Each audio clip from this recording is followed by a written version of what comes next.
A friend asked me, what's on your mind? Well, I've been thinking a lot about recipes for peanut butter cookies and brownies. We had a very long conversation about food. A lot of my mind space is occupied with food. Not only, what's for dinner, but I love researching, finding old recipes, shopping, cooking, sharing food with friends. I have memories of wonderful, great meals for special occasions, or just, eating a sandwich under a tree. It's there. And it doesn't stop there. My customary gratitude practice focuses on the vast network of people who get the food to my table. I have immense gratitude for them all, as well as the natural conditions that allow food to grow in the first place.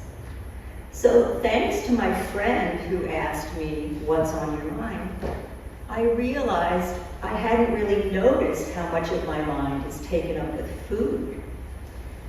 So what else had I not noticed? I made a game of asking myself just at random times during the day, what's in your mind?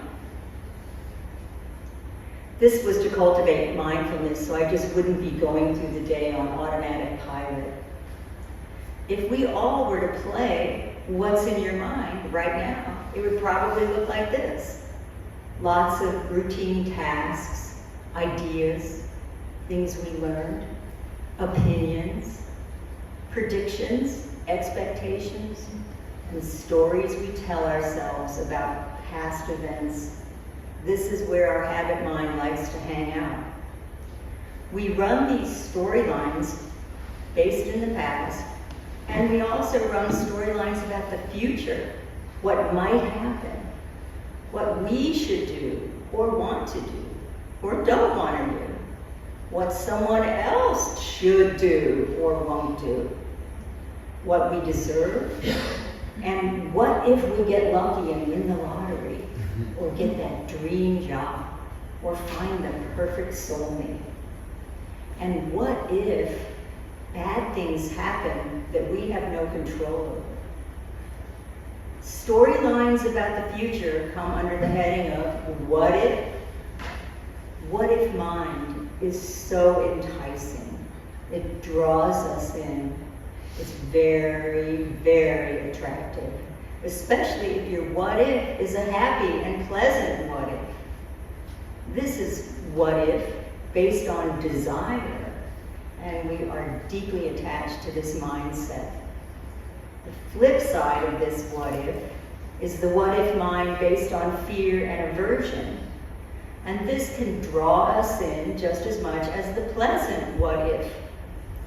Even though we don't like them, we replay old, unpleasant, and fearful storylines, as well as invent new ones. During meditation earlier today, something came up in my mind that happened like 30 years ago. And I'm suddenly all churned up about it again. I mean, goodness.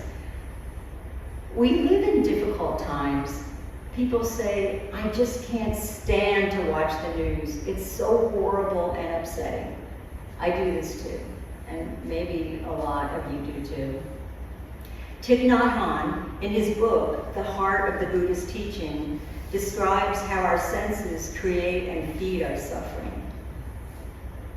Images we see and things we read and hear can water the seeds of craving, fear, anger, and violence.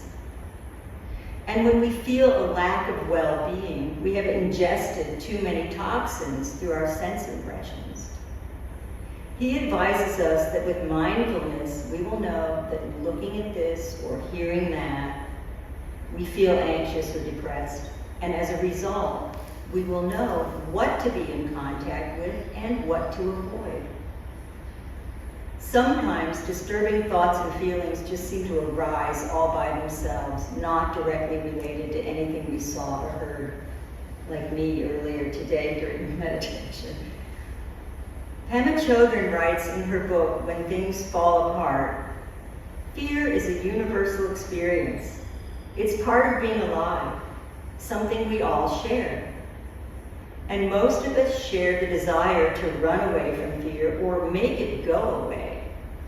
This wishing that it would go away is also natural. And like I said, our minds wander during meditation and we experience the rising mind of what if. Pema Chodron has this to say about meditation practice. If we want to go beneath the surface and practice without hesitation, it is inevitable that at some point we will experience fear. Fear is a natural reaction to moving closer to the truth. It's not a terrible thing that we feel fear when faced with the unknown. Why do we meditate?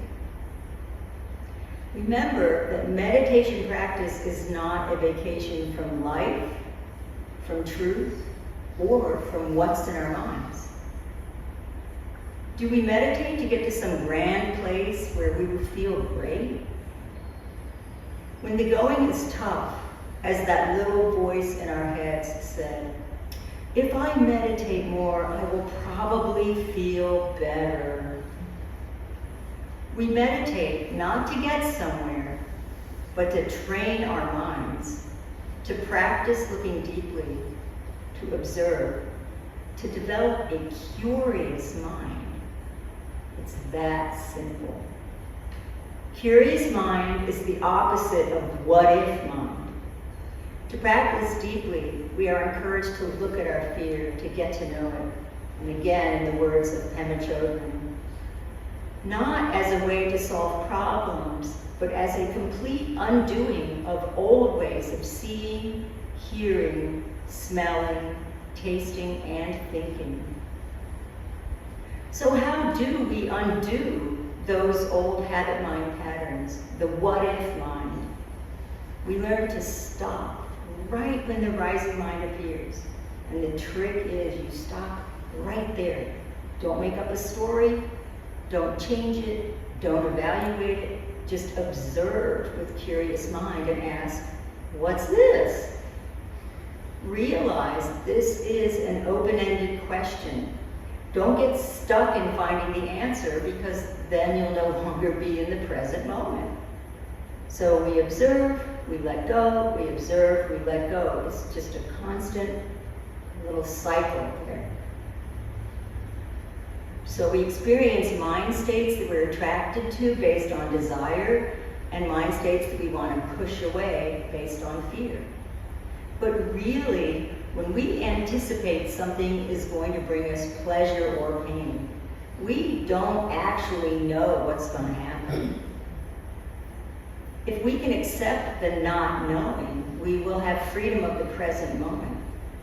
And remember the concept of grace arising from harm and harm from grace.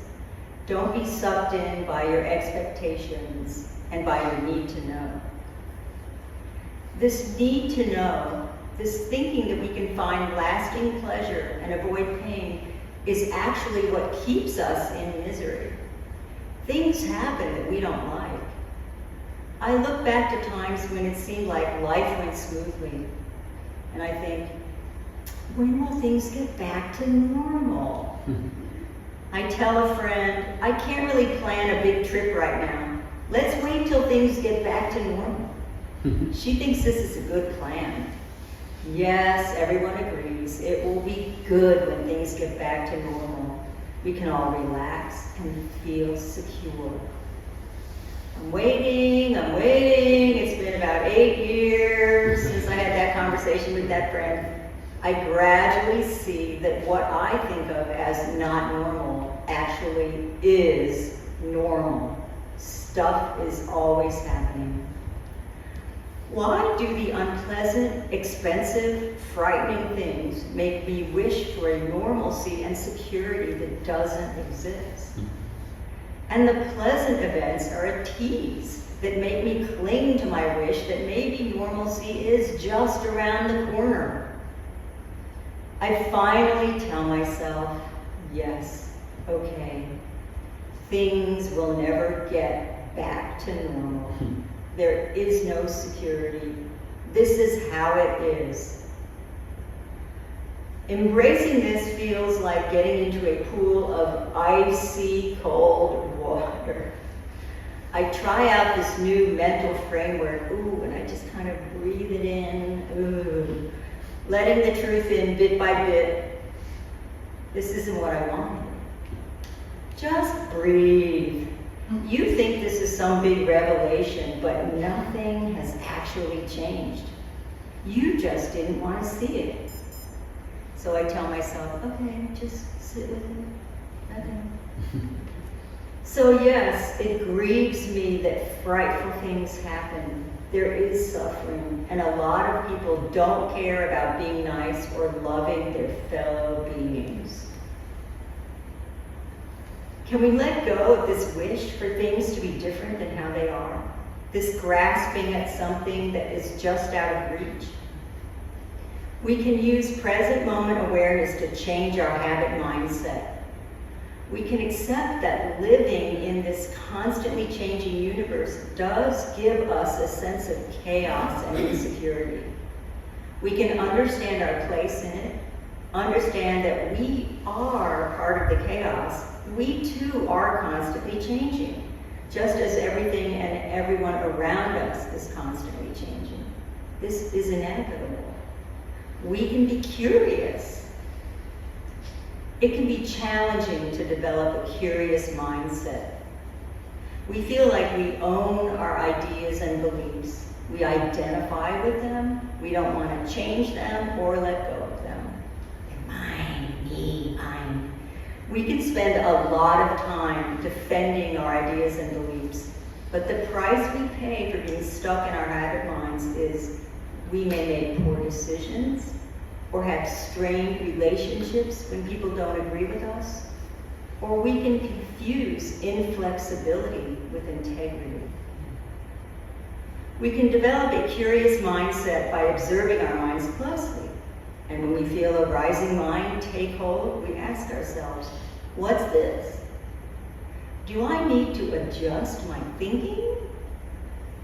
Learning to simply observe and not cling to what arises in our minds allows us to get beyond the rigidity of our habit minds and be open to more possibilities. With curious mind, we can choose our view of the world rather than be stuck in defending our view of the world. I recently saw a posting on the internet. This was someone's ideas for leading a more sane, quieter life. They said, spend more time in nature, visit friends, do things slowly, pet a dog, create a sacred space in your mind.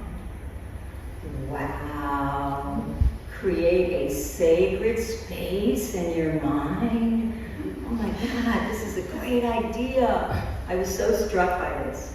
I thought it would be a really exciting project, like building an addition on a house. So one day I sit down, oh yeah, today I'm going to create this sacred space in my mind. So let's see, I'm going to think of something really beautiful. So I like lakes. A lake at night with the moon and the stars. Okay, this is going to be it. I'm going to just sit here and breathe and find that sacred space. Only nothing happened. It's nice, but it's not sacred or special. So I tried it again with a meadow, beautiful flowers and butterflies. Oh, sacred space, here it comes. But no, nothing happened. So next, I tried the ocean. You know, the ocean with the beautiful breeze and the salt air. But no matter how much I sat there breathing quietly, I was just imagining the ocean, and really I wanted to be at the ocean. So I liked this idea of creating a sacred space in my mind, but summoning up these peaceful mental images didn't do it. It was like trying on clothes that look great on the rack, but they don't fit. Nothing seemed to resonate by simply planting these images in my mind. And all I was doing was creating expectations. And what was I expecting anyway? some great shift involving peace and contentment. There are several definitions of sacred. Most of them reference a deity, religious awe, or something holy, and that just isn't my thing. So I couldn't make it work, the sacred space, so I put it aside. I did continue with the what's in your mind game, noticing the what if mindset, this dance of pushing away thoughts we don't like or clinging to them. But something different happened. I began to notice thoughts that didn't rock my boat. They were just there, coming and going. Neutral, everyday thoughts. No what if connected to them. Bring in the mail, water the plants. We would not be able to get through a single day without these simple, neutral thoughts. They're nothing special, right? We don't get excited. We don't invest emotional energy clinging or pushing. We don't get swept away. The very blandness of them is what makes them so easy to ignore. They escape our awareness. With practice, I got attuned to noticing these neutral thoughts more. And then I started noticing no thought. Sometimes I catch my mind with no actual thinking. I'm not asleep, I'm just doing what I'm doing. And all of a sudden that waterfall of chatter just stops. It's just a second. This verse on impermanence in the Diamond Sutra describes it. Like a tiny drop of dew or a bubble floating in a stream, like a flash of lightning in a summer cloud. So these moments of neutral thought, they're just boom, gone. So we get curious about our minds. We say, what's this? And with practice, we can recognize, we can really see these neutral thoughts, these moments of no thought, just this emptiness. Everything just as it is, with no drama. It's nothing big. In fact, it's the opposite of big. This is equanimity. Nothing's happening. Everything's in balance. This is our original nature, free from discrimination or attachment. And you don't have to do anything other than be curious. These moments of clear mind are just as potent opportunities for practice as a disturbed mind. Simply observe and be curious. In the scripture reading that Ray read in the beginning, from the Dharma of Timeless Song, Master Sotasen says, we can practice song even while going about or staying at home. What need is there to bother with choosing a specific place and with talking about action or rest? Yes, of course. What need is there to bother with creating a sacred space in my mind? These tiny, simple moments of no drama, they are the sacred space in my mind. Another definition of sacred is something set aside for a special purpose. These little moments of nothing are there for us to observe. I thought I could create a fancy sacred space out of pretty mental images. Now I see. Instead of going through a lot of effort to create a sacred space in our minds, we can say, allow yourself to recognize the sacred space in your mind. And in that fleeting moment, let it be enough. Thank you. Thank you. Thank you. So anyone have any questions or ideas or empty mind? Minds are all empty. Thank you. That was great. You're so welcome. Helpful, very helpful. People who know me well have heard me say a lot of this stuff anyway. But I put it all together. In a delightful way. Thank you. Desi. Any tips on how to encourage that curious mind, especially when things are not necessarily obviously curious to be done? I know, that is tough. That is really tough. I'm a great person for talking to myself. I talk myself into things, I encourage myself. So I use that for curious mind. I just had to keep practicing. When something comes up, I have to stop myself and say, no, what's this? Just be curious. But it's been years that I've been doing that, many years. And you just keep practicing. And also, don't get attached to being curious. Don't get attached to judging yourself if you can't be curious. But just to say, what's this, is really helpful. You just say it, what's this? Someone who was a member of the temple many years ago used to do this funny thing for him. He would say, oh, is that so? Oh, is that so? And that just fit for so many occasions, so I try to do that also. Thank you for that. So the what is this? Right? So the questioning. So it's the part about asking that question, do we ask the question or do we just let the thoughts pass through? So let's say we're in a little trouble or whatever, but the thoughts are moving through. So we can jump in and say, what is this? To try to stop those thoughts. Or should we just let the thoughts keep going, wear themselves out? Okay? Yeah, it's kind of both. You say, oh, what is this? And you see it, and then it's just going to move on out like the next cloud. Yeah. It's a practice. It sure It's definitely is. a practice. But, years ago I read, I think one mind state that troubles all of us so much is anger. And neurologically, when you feel this surge of anger, I like to call it volcano mind. That's me. Your body is flooded with chemicals and hormones and neurotransmitters, and that only lasts 90 seconds physiologically. So if you can even just tell yourself, okay, breathe, this is only going to last 90 seconds, because what makes it last longer is what we do with it in our minds. So it's just that kind of, it's a stream, everything is just, flowing by. Any other questions? Somebody over here had a question. No? When Brian asks a question.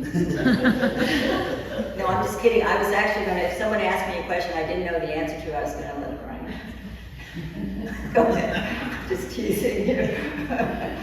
This question here really brings something to mind. You talked about, and this is a beautiful way to put this, all you are trying to do is not wish it was other than it is right now. It's a really simple, really beautiful way to put it, and very difficult. You also talked about the core teaching of the founding master of the first step is to stop in that moment when you're aware that your mind has arisen. So you've been practicing a long time. I have great respect for your years of modeling. What is that mechanism that you use when you've stopped? It feels to me there must be something more you do to train your mind to not wish it was otherwise. And it completely eludes me where is that bridge? What is that tool? What is that mind study that you do to go from, okay, I've stopped. Now what can I do here to help me not wish it was otherwise? Yeah, that's a two-part question. You have the same question? No, I can respond to it. Okay, I'll say it and you You say say it. it. Okay. You say it. So I do actually, I'm a very visual person, and the stopping part, I actually say the word stop to myself, sometimes out loud, but because I'm so visual, I read a stop sign appears in my mind. That's very helpful. And then, so your other thing, Brian, about this, how to let go of that wish that things could be different than how they were. Mm-hmm. Well, who says I have? No, sometimes I do. You know what? It's just a matter of, everything for me is take a deep breath. Because I think that resets, that's the reset button in your mind and body. And I just remind myself, well, first of all, there's another question in there which involves choice and action.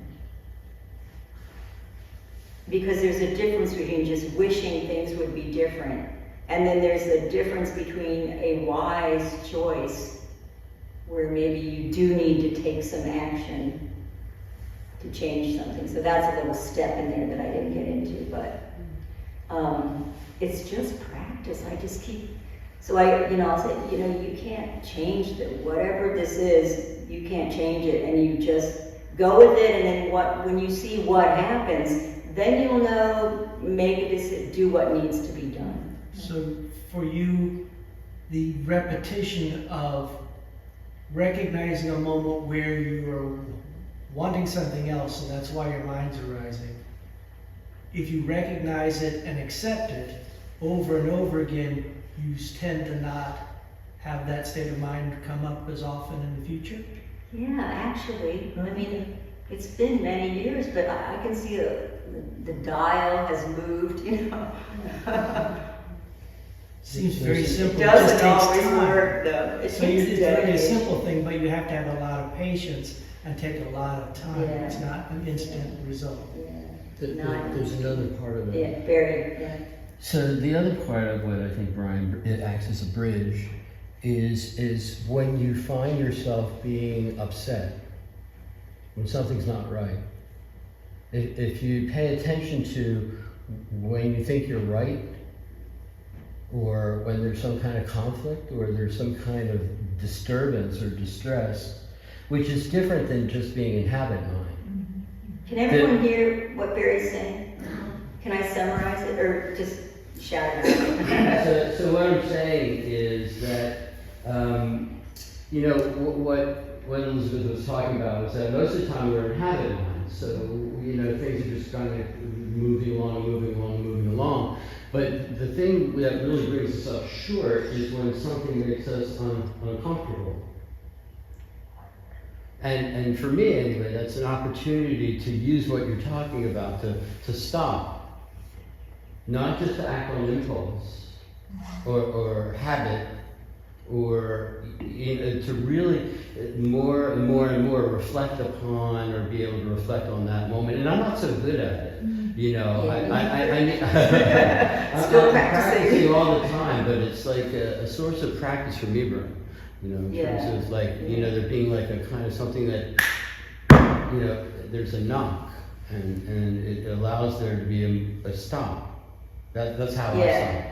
And Brian, sometimes if you're ever in a position, this used to work for me at work a lot. Things would arise at work, and we were always standing up at my job. Physically taking a step back, boy, that really works for me.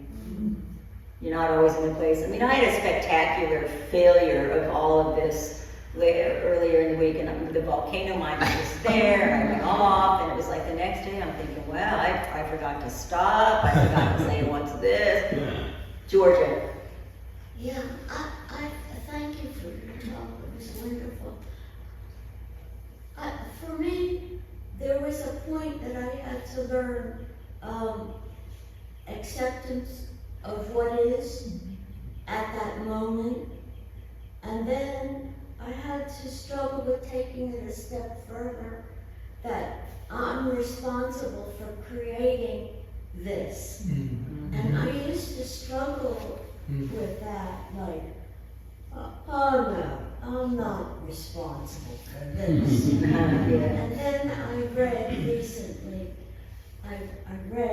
recently that maybe I'm not responsible for this, but in my past, somewhere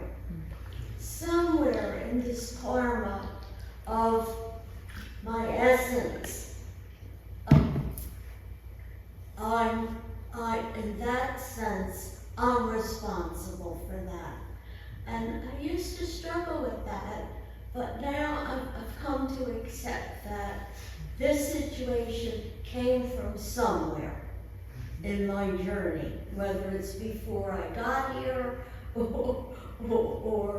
or the genetics of this family, or the humanity of what is. So I think it's accountability and acceptance in that moment. Even though it looks bizarre to me sometimes, I can say, okay, it came from somewhere in my journey. And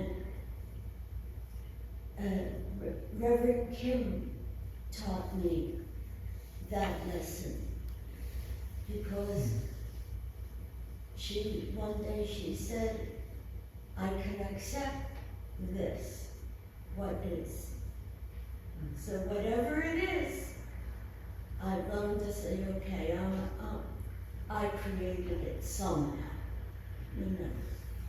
Yeah, and the thing is too, that in the way that, like, that's no big news story, you know, it's not front page, because that's how it is. But what makes it front page to us is then we snap into blaming and judging ourselves. Oh, why did I do that? That was stupid, blah, blah. And there goes the story again. So, yeah, so like you're saying, just accepting it. If anybody else has questions, you can talk to after the service is over. I'll just leave you with one just little funny comment. Years ago, I think it was a joke. No, it wasn't a joke headline, but it was, I think a famous sports person had had a head injury, and this was when MRIs were kind of new, and so they gave him an MRI of his brain to see if he was injured, and the headline was, MRI reveals nothing. Thank you, everyone.